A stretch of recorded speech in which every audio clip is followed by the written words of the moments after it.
At Arizona State University, we're bringing world-class education from our globally acclaimed faculty to you. Ranked #1 in innovation for 10 consecutive years and #2 among public universities for employability, ASU isn't just ahead of the curve, it's creating new paths to success. Earn your degree from the nation's most innovative university. Online, that's a degree better. Explore more than 300 undergraduate, graduate, and certificate programs at asuonline.asu.edu. From the valley of the Jolly, ho, ho, ho, Green Giant, good things from the garden. Hola, hola, hola, queridos amigos. Comienza aquí un nuevo episodio, un nuevo programa de Conservas Guillén. Arranca una nueva edición de este maravilloso formato de radio enlatada. Esto es Conservas Guillén by Trend Micro. Un espacio donde hablamos de tecnología y ciberseguridad y, por supuesto, de innovación, pero siempre en un lenguaje entendible y coloquial, donde la actualidad manda y los protagonistas son nuestros invitados, nuestros enlatados. 30 minutos aproximadamente de conversaciones gourmet del gusto de los paladares más exquisitos. Estamos en Barcelona, estamos en el barrio de Sarrià-Sant Gervasi, y hemos venido de nuevo a Cataluña a visitar la clínica Tecnon, el centro médico Tecnon, porque aquí es donde tiene su despacho nuestro invitado de hoy. Hoy abrimos una nueva lata para hablar, disfrutar y aprender con mi querido amigo Javier Zapata, CISO del grupo Quirón Salud. Vamos a hablar de la gestión dinámica del riesgo en ciberseguridad. Soy Raúl Guillén y sin más dilación, comenzamos. Estás escuchando Conservas Guillén.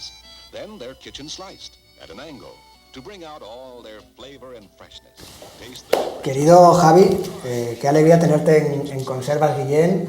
Nos ha costado un tiempo largo. Sí, bastante, ¿no? Casi un año. Pues sí, porque además recuerdo que te tiré la caña cuando grabé la conserva con Miguel, y eso fue en Toledo, en las últimas jornadas de las 6. Y ha pasado el tiempo muy rápido, pero oye, aquí estamos y además tengo que también decir a los oyentes que estamos en un sitio poco habitual para donde estamos grabando habitualmente las conservas. Estamos en la clínica Tecno, en Barcelona, y luego lo vamos a hablar en el tema principal del día, pero para que os hagáis una idea, hemos entrado por urgencias, por todo el negocio y el core business del grupo Quirón, en este caso de la Tecno, y creo que es una declaración de intenciones que el CISO global de Quirón esté en uno de los hospitales más importantes del grupo. Sí. Y bueno, primero es un placer, ¿no? Efectivamente, que por fin hayamos podido encontrar ese huequito para charlar, ¿no? Sí, señor. En este caso. Y lo que tú comentabas es que, bueno, pues al final yo creo que en las organizaciones, ¿no? Los CISOs tenemos que estar cerca del negocio, ¿no? Porque muchas veces cuando nos vamos, lo que yo digo, para nuestra cueva, empezamos a definir cosas que a lo mejor no están muy alineadas con la realidad. Esas atalayas te hacen perder muchas veces perspectiva. Y sensibilidad de lo que está ocurriendo en las organizaciones. Hemos hablado siempre, y yo siempre lo digo, ¿no? La ciberseguridad tiene que estar alineada a negocio. Pues eso lo comentaba a modo anécdota, pero no, porque yo creo que es muy importante. Sabes que en el programa siempre empiezo me gusta que el invitado, el enlatado del día se presente. Ya he hecho un poco de spoiler, pero ¿quién es Javi Zapata? ¿Quién es Javier Zapata?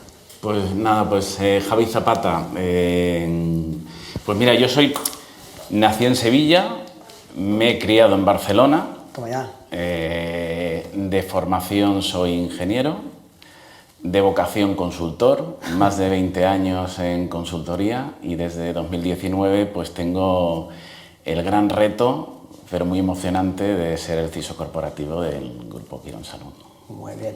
Mira, no eres el primer sevillano, ni vas a ser el último. Por ejemplo, la primera enlatada de Conservas Guillén fue Esther Mateo. Sí. Y además le mando un cariñoso saludo y un abrazo grande porque además es una sevillana de pro y defensora de sus raíces y de su ciudad. Luego, además, me gusta hacer 3 preguntas más de carácter personal para conocer mejor al invitado. Una de la ciudad. Pues yo te voy a decir dos, bueno, pues otra forma, que es Barcelona y Sevilla, ¿no? Barcelona, que es donde vivo, y Sevilla, a la que vuelvo periódicamente. O sea, voy mucho, tengo parte de la familia allí y conservamos pues mucho el vínculo, ¿no? Molt bé, mi arma. Sí, sí. Tengo que reconocer que son dos de mis ciudades favoritas. Vengo muchísimo a Barcelona y en Sevilla tengo familia trianera y son dos ciudades muy distintas. Muy diferentes, pero yo creo que esto es lo bonito, ¿no? Sí. Esto enriquece mucho. A mí me ha enriquecido mucho como persona tener las dos perspectivas. Sí, totalmente de acuerdo, y un abrazo a todos los sevillanos y a todos los barceloneses. ¿Una comida? Comida, pues aquí también un poco dos, ¿no? Yo siempre voy aquí 2 en 2. La tortilla de patata, yo en estos gustos sencillos. ¿Con o sin cebolla? No, yo soy con cebolla. Bien. Toma nota de la cruz. Y después las espinacas con garbanzo. Qué bueno. Eso es mi abuela de Sevilla. Muy andaluz, sevillano. Hombre, claro. Esto, de hecho, las he hecho hace poco. Por eso yo soy cocinilla, me gusta mucho la cocina. Es verdad. La cocina, y hago también unas espinacas así con su pimentón y con un poquito de comino sí, y pues un poquito de tomatito. Y esas. Riquísimas. Pues oye, maravillosos platos, además los dos muy sencillos en cuanto a los ingredientes, pero manjares sin duda alguna. ¿Y una afición, Javi? Pues afición, la gastronomía y también viajar. Y si combinamos las dos, ya es una cosa buenísima, ¿no? Sí. Pues me gusta ir probando cosas, no tienen por qué ser sitios... Ya te recomendaré algún restaurante por España, de esos que, como dice la guía Michelin, ¿no? De los que te tienes que desviar, ¿no? Pues este es de los que tienes que ir para comer. De hecho, mira, le mando un abrazo a Luis Alberto Lera, Lera es un restaurante que está en Tierra de Campos, en Zamora, que hacen una cocina alrededor de lo que es el mundo de la caza espectacular. Estás escuchando Conservas Guillén. Vamos a saltar al tema del día, porque al final, mira, estamos viendo como últimamente hay una aproximación muy clara en ciberseguridad, ¿no? Que es un enfoque que posiciona el riesgo en el centro de todo, ¿no? Es cierto que el nuevo paradigma regulatorio europeo nos invita a hacer esta aproximación, DORA, NIS2, pone el riesgo en toda la toma de decisión y análisis de las compañías, pero el enfoque de ciberseguridad basado en riesgos, que es algo, al menos desde el punto de vista de automatización, bastante novedoso, es algo que ya venimos trabajando históricamente, ¿no? Tú vienes del mundo de la consultoría sí. Y comentábamos antes fuera de micrófono que ese análisis de riesgo, y te voy a preguntar qué es el riesgo y si todos los riesgos son iguales, estas cosas que ya me sé la respuesta, pero que me permiten meter luego cuña, ya se están haciendo sobre el papel, sobre el Sí, sobre el papel sí, y como tú bien dices, esta aproximación ya la recogen las mayorías de estándares de mercado y guías de buenas prácticas, ¿no? Y entre que las has comentado, pues también incluso el ENS, ¿no? Sí. Cuya recomendación es empezar por un análisis de riesgo. Yo creo que esto también viene, vivimos cada vez en un mundo más digitalizado y donde la transformación digital es más importante en las grandes, bueno, en las compañías, en todas las grandes y pequeñas, ¿no? Y en las grandes lo que pasa es que cada vez vemos más que el número de activos a proteger es muy... El número de activos, la superficie de ataque es cada vez más grande. Usuarios. Claro, entonces al final es imposible protegerlo todo. O sea, imposible. En una empresa hoy es imposible corregir todas las vulnerabilidades de todos los sistemas que tienes. Imposible porque como no hay un presupuesto infinito, porque al final te tienes que ceñir a criterios de negocio, las empresas tienen que ser viables, pues no puedes corregir todos, con lo cual tienes que empezar a gestionar con criterios de riesgos, ¿no? Y esto ya lo veíamos viendo, lo comentábamos desde el punto de vista de consultoría, pero es que ahora ya hay una necesidad, porque si no te vuelves loco, o sea, como CISO o como responsable de sistemas, te volverías loco si tuvieses que corregir todo al mismo nivel, ¿no? Pues te tienes que focalizar. Sí. Entonces, aquí es donde entra que el análisis de riesgo es fundamental. Yo ahí siempre hago 3 preguntas, ¿no? Cuando sabes que yo tengo muchas conversaciones con CISOs compañeros y también con otros C-level, ¿no? Al final, primero, ¿cómo las organizaciones pueden identificar de forma eficaz y efectiva, que no siempre es lo mismo, esos riesgos, ¿no? En un entorno además en constante cambio, donde además vemos como es muy dinámico, ¿no? Segundo, ¿Se puede cuantificar ese riesgo con un KPI, con un indicador numérico? Yo creo que es clave poderlo medir con un indicador numérico, también para ver cómo evoluciona, ¿no? El dinamismo del riesgo, el riesgo pasivo, tenemos que ver cómo evoluciona en el tiempo. Y tercero, ¿lo podemos comunicar correctamente a la alta dirección? ¿Tenemos esas herramientas? ¿Tenemos esa metodología? NIS 2 nos dota de esa metodología o al menos nos empodera. Pero esas tres preguntas son claves para poder identificar o poder definir qué es el riesgo. Sí. Y está claro. En este caso nosotros, y aquí hay diferentes métodos y cada uno aplica el suyo, ¿no? Pero yo te estoy hablando desde mi experiencia personal. En nuestro caso nosotros hacemos dos aproximaciones. Una aproximación, la primera es top-down, ¿no? Lo que llaman los ingleses, que es al final un enfoque de arriba abajo, ¿no? Sí. Y nosotros ahí lo que hacemos es un análisis de riesgos estratégicos. Estos son los riesgos que van a definir la estrategia de la compañía. Estrategia desde el punto de vista de ciberseguridad. Estoy hablando de ciberseguridad. Es que esa palabra es clave. La ciberseguridad debe ser estratégica para dejar de ser operacional. Pues, o al menos transicionar de la operacional a la estratégica sin perder de vista la táctica de negocio, ¿no? Correcto, ¿no? Entonces, estos riesgos estratégicos lo que nos deben de definir pues esas líneas estratégicas de acción. Entonces, estos riesgos estratégicos no son riesgos que cambien mucho en el tiempo. ¿Van a cambiar? Sí, pero son riesgos que dependen más del contexto geopolítico en el que estés, global, y al sector que te dedicas, que a otros factores, y te sirven para definir esas líneas. Y son los riesgos que en nuestro caso nosotros lo que estamos haciendo es cuantificarlos, análisis cuantitativos de estos riesgos, ponerles un número, y son los riesgos que reportamos al board, a dirección general, en este caso cada 6 meses. Y estos riesgos que son muy fáciles de definir, ¿eh? Porque nosotros por el sector, nosotros tenemos 3 riesgos importantes que dices, ostras, no, 3 riesgos. El riesgo de un ciberataque afecte a las operaciones de un hospital, el riesgo que un ciberataque permita una fuga masiva de información de pacientes, y el riesgo que un ciberataque manipule la información de los pacientes que yo tengo. Sí, ese data poison. Correcto, ¿no? Estos son los 3 a nivel global. Y sobre esto tú defines una serie de líneas estratégicas. Pero vaya, esto te sirve para definir el camino. Pero después tú necesitas tus proyectos de día a día y saber qué cosas tienes que corregir. Y entonces entramos con una aproximación más de abajo hacia arriba, bottom-up, que son los riesgos operacionales, que son los que nosotros manejamos en el día a día. Y eso sí, tal y como tú comentas, cambian, son dinámicos. Porque claro, dependen de las amenazas que tienes fuera, de si los activos están conectados a internet o no, del riesgo de los usuarios que utilizan esos activos, también de las vulnerabilidades de los activos, pero no solo, y del valor de esos activos. Sí, del uso que a lo mejor se está haciendo de tu compañía en la dark web, de cómo los usuarios utilizan el correo electrónico, cómo se gestionan los activos de nube híbrida. Al final, todos esos activos barra vectores barra usos te generan un riesgo que está cambiando. Correcto. Pregunta fácil, pero creo que es una declaración de intenciones. ¿Se tienen que tratar todos los riesgos de la misma manera? ¿Hay pan para todos en ciberseguridad? No.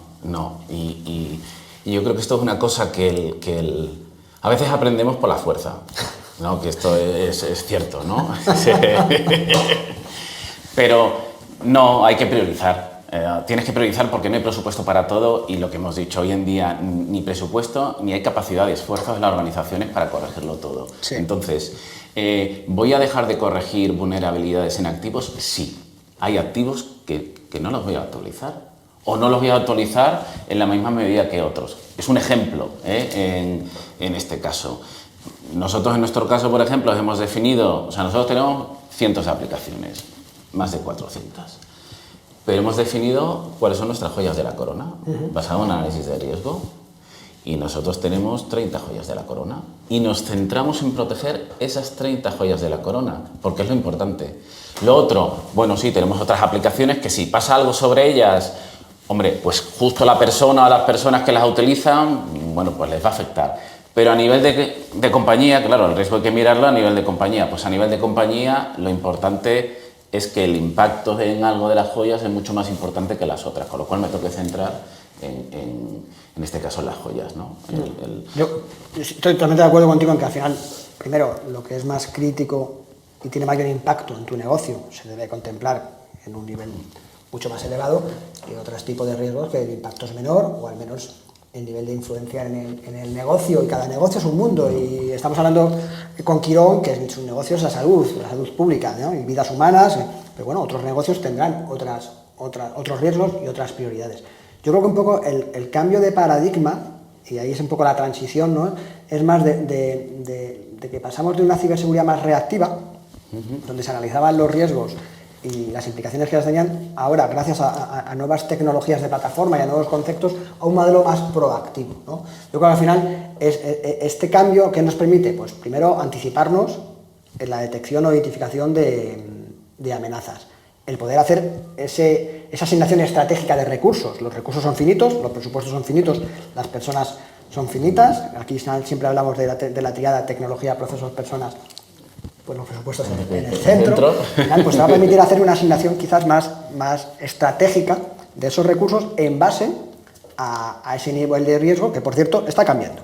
Y está cambiando en el momento en el que un usuario se ha equivocado y ha pinchado donde no debe, o un administrador ha configurado unas credenciales mal. Entonces el riesgo va a ir cambiando en base a todo eso, ¿no? O alguien te levanta una nueva máquina virtual en un entorno, ¿no? Por ejemplo, ¿no?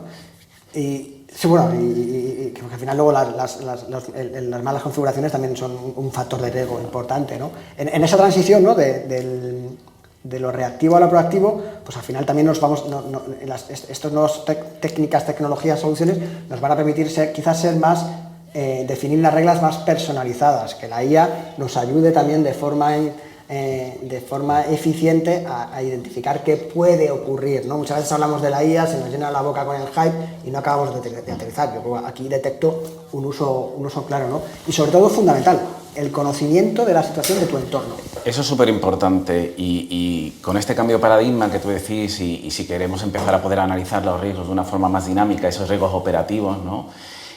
Lo primero más importante es entender cuáles son tus activos. Tienes que tener una visibilidad de todos los activos, en este caso, que tienes conectados a tu red, ¿no? Porque sin esa visibilidad no puedes empezar a poner las siguientes capas sobre la misma, ¿no? Y entonces, esto ya es muy importante, y yo creo que aquí la mayoría de compañías ya están concienciadas a que el tener esa visibilidad, y esa visibilidad también un poco en tiempo real, ¿no? Lo que decíamos, es si te levanta una nueva máquina virtual, en nuestro caso viene alguien y te enchufa un nuevo dispositivo de electromedicina sí. en la red, son cosas que tú tienes que poder detectar y tienes que poder gestionar, porque en el momento que alguien conecta a toda tu red, ya tienes ahí un riesgo, ¿no? O puedes tener un riesgo potencial en ese sentido, con lo cual tener eso identificado es muy importante. Sí, el conocimiento de tu entorno y la visibilidad de tu entorno, para mí es de primero.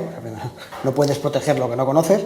Es cierto que, y más en un entorno como el vuestro, muchas veces pensamos que todos los activos de una compañía o de una organización tienen que tener una capa de protección. No, puede ocurrir que entre un nuevo usuario, en tu caso, pues no sé, un médico o un estudiante con un portátil, pues que a lo mejor ha habido un fallo en el procedimiento y se ha conectado a la red, o un equipo de electromedicina que no tiene las medidas de mitigación ni de protección necesarias y que a lo mejor no está gestionado, y voy al concepto de gestión, ¿no? Al final, cuando tenemos un entorno gestionado con EDR, con XDR, con soluciones de protección, está gestionado. No me preocupan tanto, porque se supone que va a estar protegido, pero ¿qué ocurre con lo que no está gestionado?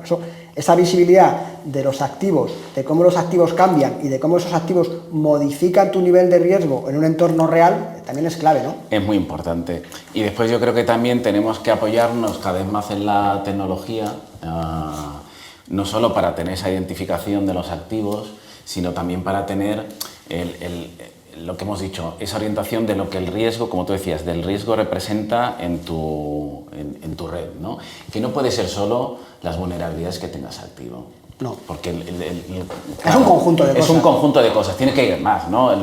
Tú tienes que dar un nivel de riesgo, ¿no? O un nivel de amenaza de ese activo en tu organización, que tiene que depender, pues, oye, ¿de dónde esté conectado? Si está en una VLAN segmentada o no, si tiene vulnerabilidades, esto sí, si está conectado a Internet, ¿quién lo usa? ¿Qué tipo de activo? Si es parte de tus joyas de la corona. ¿Qué privilegios tiene ese usuario? ¿Qué privilegios tiene ese usuario? Es decir, al final, esto que a lo mejor no era viable hace unos años, simplemente porque no existía la capacidad tecnológica de hacerlo, porque claro, esto no te lo puedes hacer con un Excel. No. Bueno, pues ahora sí que ya estamos viendo que, bueno, que la tecnología está avanzando hacia ese sentido, y yo creo que esto ayuda, y va a ayudar cada vez más, a poder centrarse, porque lo que quiere un CISO, o el equipo, o la oficina de ciberseguridad, no solo el CISO, es que cuando tú estás allí y tienes que empezar a corregir problemas, ¿en qué priorizo? ¿En qué me centro? Porque tienes tanta superficie de ataque que tengas eso, una solución, ¿no? O una metodología para poder determinar, oye, te tienes que centrar en esto, porque hoy miércoles, el problema o los riesgos más grandes que tienes tú son en este centro, estos determinados dispositivos, que es donde deberías prestar atención. Sí. Y entonces, bueno, pues tú ya sabes que, venga, vamos a remediar eso, vamos a empezar por ahí. Y te va dando el camino por el continuar, ¿no? Y yo creo que esto te da foco, porque también lo que nos pasa en las organizaciones muchas veces es cuando tenemos, bueno, pues tantas cosas que corregir, se hace bola, ¿no? Aquello que los árboles no te dejan ver el bosque, ¿no? Tienes el agobio ese de que, ostras, tengo que ir por aquí, tengo que ir allá, y al final tienes la sensación de que no se avanza. Sí que se avanza, pero tienes la sensación de que no se corrige nada. Y haciendo un enfoque basado en este caso en riesgos y con este dinamismo, ¿no? te ayuda a priorizar bien, centrarte, oye, venga, esto ya lo tengo solucionado, bueno, pues ahora vamos a por los siguientes. Y venga. Sí, yo creo que has metido varios conceptos en esa explicación cuando lo transformamos en tecnología, ¿no? Estás hablando claramente de aproximaciones de detección y respuesta extendida, de orquestación, de automatización, de ese concepto de plataforma unificada de ciberseguridad que los principales fabricantes estamos abanderando recientemente, pero al final eso redunda en ventajas claras, ¿no? Una es, vas a poder tener un único punto de visión de lo que está ocurriendo de forma dinámica y en tiempo real en tu organización bajo una perspectiva de ciberseguridad, para así además poner foco en lo importante, ¿no? En esa categorización de que el riesgo es cambiante y no todos los riesgos son iguales dependiendo de la operativa y dependiendo de la estrategia, pues vas a poder poner el foco en lo que te está ocurriendo. Oye, lo mismo estás haciendo un incidente o un fallo que no sea asociado a la ciberseguridad, pero pueda ser una caída de servicio. Bueno, vas a poder tener de una forma clara, vas a poder definir prioridades de qué tienes que hacer, porque al final, como he dicho al principio, los recursos son finitos y trabajamos los que trabajamos y por desgracia nos cuesta captar además talento y retenerlo, ¿no? Pero además eso se traduce en eficiencia, ¿no? Eficiencia para mí operativa, que claro, es clave. Es clave, sí. Y además, hablabas de XDR, hablabas un poco de plataforma, pero es que hay un punto que para mí es fundamental, que es la orquestación y la automatización, ¿no? Y en ese cambiar el paradigma de un modelo de seguridad más reactivo a proactivo, el poder automatizar qué hace tu organización de forma dinámica es clave. Estás escuchando Conservas Guillén. Ahí con la automatización yo siempre he tenido mis luces y mis sombras, y depende del sector. El reto es complicado. El reto es complicado, sí. En mi sector, en el sector salud, tenemos que tener, y esto también he aprendido a base de darme golpes, cuando yo llegué aquí era mucho de automatizar. Sí, venía de la consultoría, que era el mundo ideal, ¿no? Y ahora aquí cuando te encuentras con la realidad, hombre, en la consultoría también vivimos en la realidad, pero bueno, ves algo ya más aterrizado y en el sector salud lo que pasa es que hay cosas que no se pueden automatizar, más que nada por el hecho que como al final nosotros estamos tratando pacientes y además 24 horas, no le puedes dejar a una herramienta de automatización que decida si bloquear una máquina o no, o sacarla de la red de una forma automática, porque puede estar sacando un dispositivo que esté siendo utilizado en ese momento por un médico, a lo mejor una operación, ¿no? Sí, una operación vida o muerte. O fíjate, sí. o algo más fácil, porque bueno, quirófanos tenemos, pero tenemos más UCIs que quirófanos. Entonces imagínate que lo que desconectamos es un monitor de constantes de una UCI, ¿no?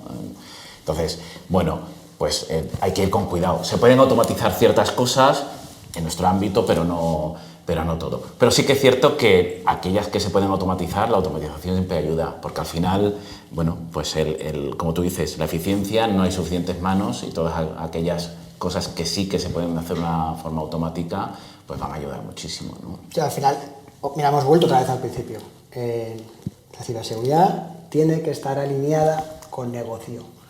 Cada negocio tiene unas implicaciones y tiene unas casuísticas y se puede hacer determinadas cosas. Obviamente no vale el matar moscas a cañonazos y decir, ¿automatización para todo? Pues no.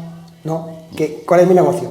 ¿Qué puedo, qué no puedo automatizar? ¿Qué impacta, qué no impacta? Y la tecnología en un hospital, en un transitorio, es clave. Sin tecnología esto se cierra y aquí no hay operaciones, no hay urgencias y no hay asistencia primaria ni nada de nada, ¿no? Entonces, por eso yo creo que es clave, volvemos a elevar otra vez. La ciberseguridad tiene que estar totalmente alineada con el negocio y en ese concepto de top-down tiene que estar hablando el idioma del comité de dirección, que es el que te va a permitir decir qué se puede y qué no se puede.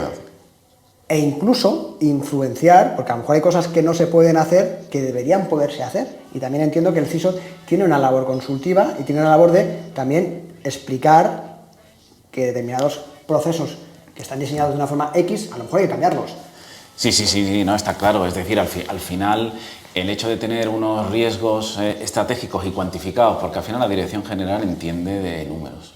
Bueno, es lo que más fácil entiende. Pero es que las nóminas las pagan claro, la productividad de las compañías. Porque si tú vas con riesgo alto, medio y bajo, o con colorines, pues sí, ves el rojo, pero la Dirección General, ¿ese rojo qué significa? Entonces, cuando tú le pones que ese rojo pues significa 30 millones de euros, pues a lo mejor ya le ha puesto ahí ¿no? Ya le ha puesto cara y ojos, ¿no? Sí. Y entonces tú después presentas un plan que tiene que estar alineado con el riesgo. Eso es clave, ¿no? Que es súper importante. Claro, porque si tú dices que tienes un riesgo de 1 millón de euros y solucionarlo en tu plan te va a llevar 2, pues ya sabes que es algo que no tienes que realizar o no tienes que enfocarte, ¿no? No es la primera vez que me cuentan esto, lo he escuchado muchas veces, ¿no?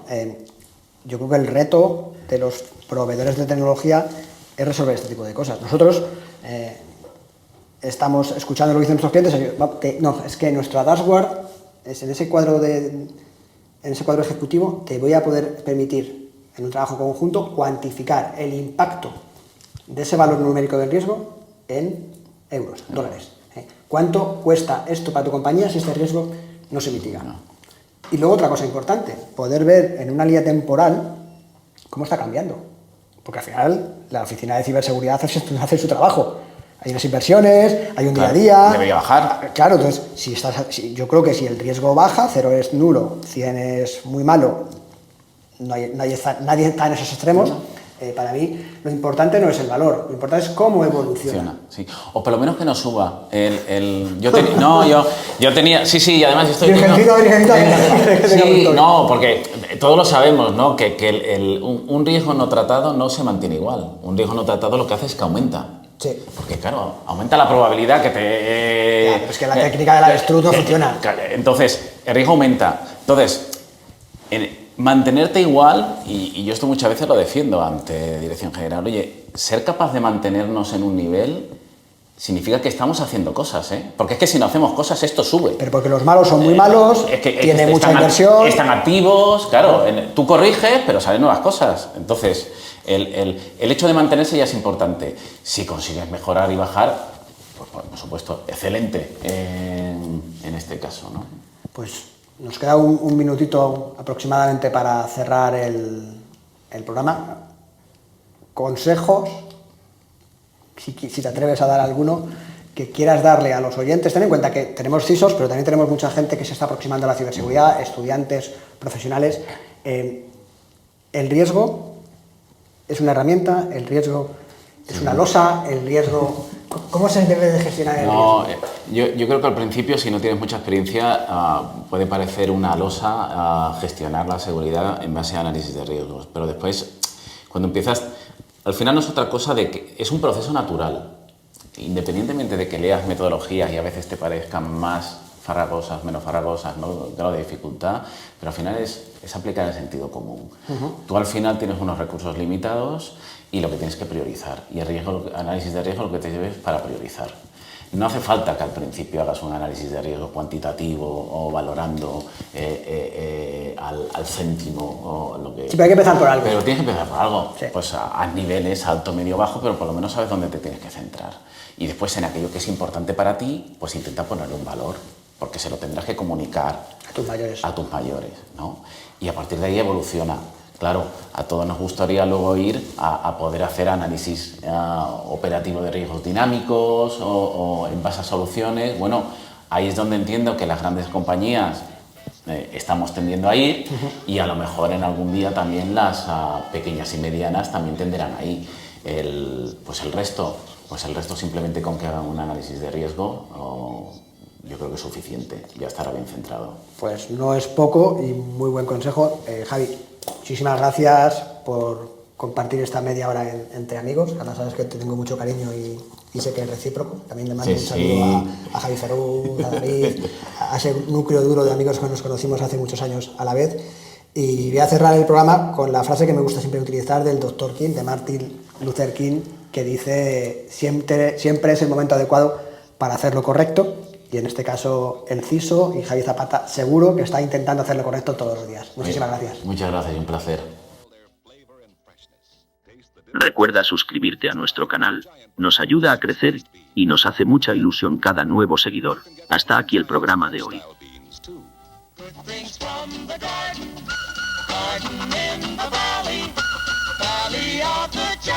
Ho, ho, ho.